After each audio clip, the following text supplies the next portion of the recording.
Մեծարգո վարչապետ, ազգային ժողովի հարգարժան փոխնախագահ, հարգելի գործընկերներ, քննարկում ենք կառավարության ծրագրի 2024 թվականի կատարման ընթացքի մասին զեկույցը։ Շատ բաներ ասվեցին եւ մասնավորապես ընդդիմությունը մի շարք պնդումներ, մեղադրանքներ հնչեցրեց, որոնց որ չենք կարող չանդրադառնալ եւ ցավոք սրտի ընդդիմությունը լքեց հերթական անգամ դահլիճը եւ չի մասնակցում վերջին քննարկմանը, միջև վերջ քննարկմանը, այդ թվում վարչապետի եզրափակիչ ելույթին, բայց ես չեմ կարող չդիմել ընդդիմությանը, թեկուզ եւ նայելով աթոռներին, որովհետեւ դուք իհարկե թեպետ այստեղ չեք, բայց մեր մտքերում եք, մեր մտքերում միշտ կլինեք եւ ես իհարկե չեմ կարող չանդրադառնալ ձեզ եւ առաջինը պիտի անդրադառնամ պարոն Օհանյանին։ Սերյան Օհանյանը իմ երեկվա ելույթը սխալ էր հասկացել, երևի կամ չէր լսել կամ իրեն պատմել էին եւ սխալ էին պատմել եւ դիմելով ինձ ասեց պարոն Կոնջորյան, դուք ասում եք, որ մենք Ժիգուլի ենք քշում, բայց մենք Ժիգուլի չենք քշում։ Ես այդպիսի բան չեմ ասել պարոն Օհանյան, ես չեմ ասել, որ դուք Ժիգուլի եք քշում, ես ասել եմ, որ դուք Ժիգուլի եք։ Եվ բացատրել եմ, թե ինչ նկատի ունեմ, ես ասում էի, որ կա ինտերնետում շատ հայտնի մի հատ մեմ կա, նկար, որի մի կողմում Mercedes-Benz-ն է եւ տարբեր տարիներին աստիճանաբար կատարելագործվում է եւ գրված է Mercedes-Benz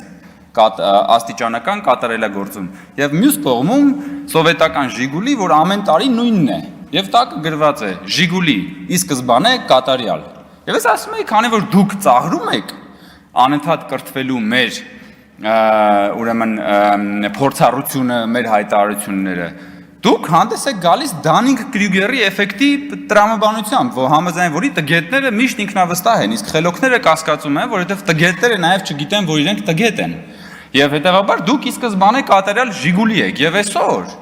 Տիկին Քրիստինե Վարդանյանին ես շատ շնորհակալ եմ։ Ինքը եկավ եւ հաստատեց, հիմնավորեց իմ երեկվա ասածը։ Եկավ եւ ինչ ասեց։ Ասեց այո, նես չէ, որ մենք չենք ուզում կրթվել, բայց ասեց մեզ կարա կրթի մենակ Մաշտոցը, Կորյունը եկել Թումանյանը։ Եվ բայց այսինքն ինքը ինչ է ասում, ինքը պրակտիկորեն ասում է, որ մեզ ոչ ոք չի կարա կրթի, որտեղ Մաշտոցը, Կորյունը եւ Թումանյանը ինչքան հնարավոր էր կրթել, արդեն կրթել են։ Լավ էս գլոբուսի վրա մի հատ կենթանի մարդ չկա, որ ձեզ կարա կրթի, որ հետո ստուգի, բա դուք կրթվեցիք, թե չկրթվեցիք։ Այսինքն ինքը այնպիսի անպարտելի մի հատ նշածող է սահմանում, որևէ մեկը չի կարա ստուգի իր կրթի, follow-up չի կարա անի, չի կարա իմանա վերջը այս աշակերտը ինչ որ բան սովորեց, թե չսովորեց։ Դրա համար ինքը ի սկզբանե կատարյալ է արդեն, ինքը սովորելու տեղ չկա, դինոզավր, քաղաքական դինոզավր, որ ասում ենք նեղանում են, եւ ես էլի եմ ասում, այո, ընդդիմությունը ոչ թե Ժիգուլի է քշում, այլ լավ կլեր, որ գոնե Ժիգուլի քշած լինեիք։ Ընդդիմությունը Ժիգուլի է։ Եվ ընդդիմությունը այս գիտելիքի կրթության մասին իրենց այս ծաղրուց անակով եւ իրենց այս պահվածքով ապացուցում է, որ ընդդիմադիր դաշտը հասել է իր ինտելեկտուալ կլիմաքսին, որից այն կողմ այլևս զարգանալու ոչ մի տեղ չկա, կամ պիտի ներքև իջնես, կամ պիտի տեղում մնաս, վերջ։ Սա է։ Հիմա ուզում եք սրա հետ պայքարեք, հաջորդ անգամ երբ որ կծաղրեք, գիտելիքը, գիտության մասին խոսելը եւ այլն, հիշեք այս ամեն ինչ հարգելի գործընկերներ։ Եվ սա շատ կարեւոր է, ես երեք էլ ասեցի, շնորհակալություն պարոն Մինասյանը եկա։ Վերջին մոհիկանն եք, պարոն, կամ նախավերջին։ Համեցեք, նստեք, պարոն Մինասյան։ Իդեպ Զապարոժեցի մասով բանը ասում էր պարոն Օհանյան ասում էր Զապարոժից, ես ինչքան գիտեմ Ռոբերտ Քոչանյանն է դեղին Զապարոժեցով եկել ժամանակին Հայաստան։ Եթե չեմ ասել Զապարոժեցների մասով, ես խնդրում եմ մի հատ ավելի ճշգրտումներ արեք։ Սա ձեր գիտելիքի եւ ես էլ եմ ասում, Հայաստանում փոխվել է այդ թվում են, որ իշխանությունը ունի ինքնահայեցման ունակություն, ինքը կարա կանգնի եւ ասի՝ մի րոպե, ես ինչն եմ սխալ անում։ Ես որտեղ կրթվելու պակաս ունեմ, որովհետեւ եթե դու ունես այդ ինքնահայեցման հնարավորությունը, դա նշանակում է դու անընդհատ կարող ես գնալ աստիճանական կատարելագործման։ Հաջորդը, որի մասին ես կուզեի խոսել, դա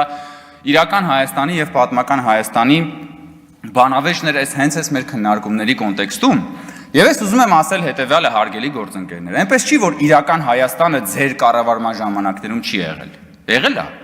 Ուղղակի դուք իրական Հայաստանը լցրել եք ձեր գրպանները, պատմական Հայաստանը վաճառել եք հայ ժողովրդի վրա։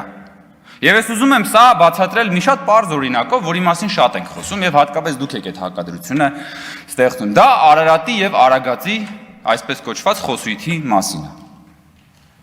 Ինչ եք դուք Քրիստինե Վարդայանը 2 օր առաջ էլի Արարատի նկարը բերել էր այստեղ եւ մեզ մեղադրում էր, որ մենք հրաժարվում ենք Արարատից եւ այլն եւ այլն։ Որն է ի վերջո խնդրումը ձեր Արագած Սարի հետ։ Որովհետեւ դուք չեք կարա Արագածը մոնետիզացնել։ Չեք կարա դուք Արագած Սարը մոնետիզացնել։ Դուք չեք կարա Արագածից փող քաշել։ Բայց Արարատ Սարը դուք մոնետիզացրել եք։ Դուք այդ Արարատ Սարը, դուք այդ Արարատ Սարի գաղափարը, կորուսյալ հայրենիքի գաղափարը տարել եք Սփյուռք,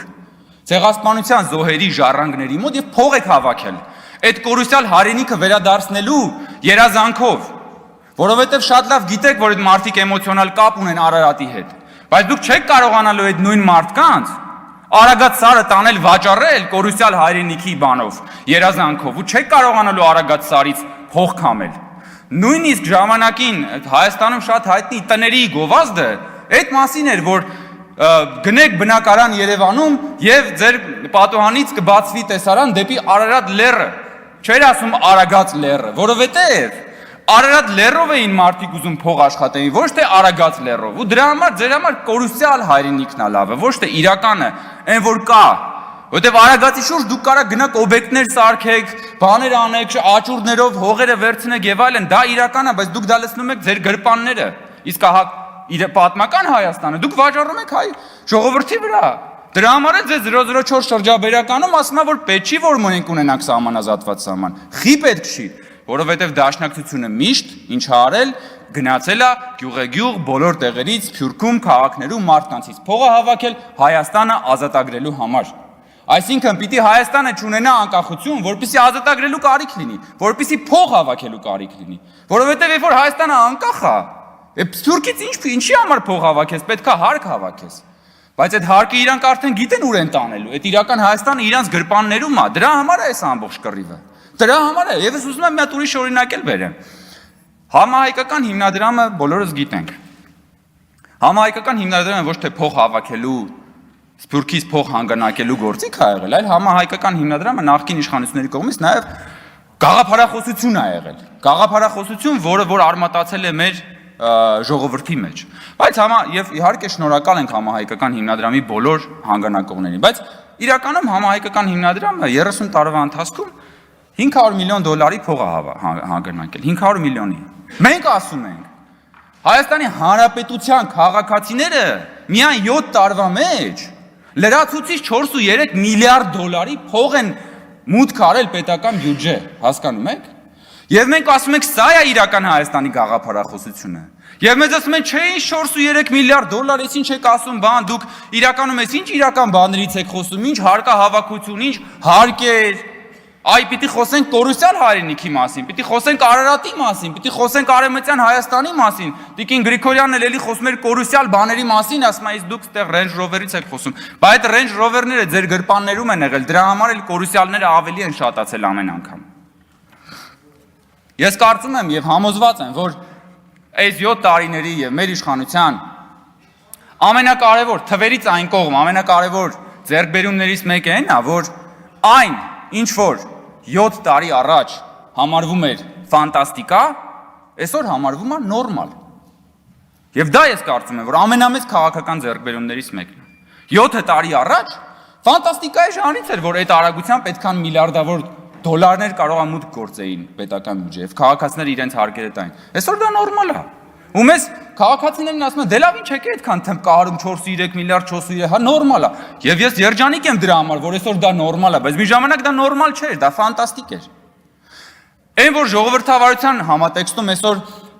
կարող է կառավարող թիմը տարբեր քաղաքներում ժողովրդավարական ընտրություններում հաղթի եւ կարող է որոշ քաղաքներում էլ պարտվի, ժամանակին դա ֆանտաստիկա էր։ Ֆանտաստիկա էր, այսօր դա նորմալ է, էլի մեզ ասում են ինչ եք մեր վրա վաճառում այդ բանը, հա նորմալ է, այո նորմալ է, որովհետև ժողովրդավարությունը ժամանակին ֆանտաստիկայի ժանր էր, հիմա դա նորմալ է։ Այն որ այսօր դատական իշխանությունը կարող է կայացնի որոշումներ, որոնք որ այդ թվում շատ տհաճ են կառավարող մեծամասնության համար, ժամանակին դա ֆանտաստիկա էր, այսօր դա նորից նորմալ է, բայց դա հարգելի գործընկերներ, դա ճանապարհը, որը մենք անցել ենք, դա այս կառավարության եւ այս քաղաքական մեծամասնության քաղաքական հավատամքի արդյունքն է։ Եվ ուզում եմ ասել, որ այն ինչը որ այսօր նորմալ է, երաշխավորված չի, որ միշտ նորմալ է լինելու։ Ոչ մի բան, որ ինչ որ մի պահի նորմալ է, երաշխավորված չի, որ մի օր նորմալ է լինելու։ Որտեվ ամբողջ աշխարհում ժողովրդավարությունն էլ, տնտեսությունն էլ, բարեկեցությունն էլ երաշխավորված չի։ Եվ ես ուզում եմ օրինակը բերել մարդու պարզ, ամենապարզ մարդու առողջության վրա, հա, պատկերացրեք մեկի մեջքը ցավում է, անընդհատ ցավում է, չի կարող ոչ նորմալ քայլի, ոչ նորմալ նստի, ոչ նորմալ պարկի, ոչ մի բան չի կարող անի։ Հետո գնում է երկարատև բուժումներ ստանում ու սկսում է մեջքը ուղիղ կանգնել, քայլել, ցատկոտել եւ այդ պահը, այդ վատից լավի անցումը, այդ ամենամոտ պահը ինքը զգում է իր մեջքը։ Մարդը, իր ֆիզիկան, իր մարմինը զգում է։